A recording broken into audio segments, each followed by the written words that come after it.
Heidi, for all you Halloween lovers out there, we have some exciting news for you. Nightmare on 19th Street is still happening this year. There'll just be a little bit of changes. We have 4 haunted attractions. From the stoop of the first attraction to the end of the last attraction is 1.24 miles. It may be the longest contiguous haunted house in the world. I don't know. We haven't been able to find one that long. We have a traditional haunted house setup. You have 3 indoor and slightly outdoors. It does fluctuate. There's courtyards and stuff, haunted houses. And then there is a completely outdoor haunted house spread over an extremely large area. We do have some actors who are out and about on the midway, which of course will maintain some distancing this year.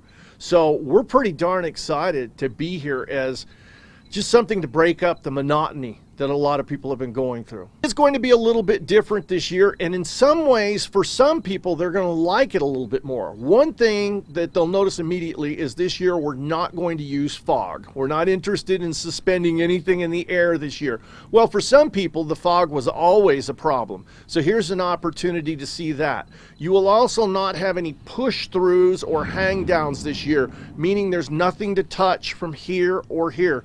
In fact, there's only 2 tiny areas in this entire park where you are encouraged to touch, and of course those will be sanitized before and after each group. So as part of a haunted house, this was already part of our makeup and our character to not touch anything and to space people out. We are experts in spacing people out when that is what we're seeking to do, because we need to be able to scare them. We are going to be very, very strict about keeping our promises to the city and to our patrons, which is a very nice way of saying, if you're not willing to wear a mask, if you're not willing to have your temperature taken, if you're not willing to be socially distanced, this is not the place for you. We will escort you off the premises and you will be permanently banned.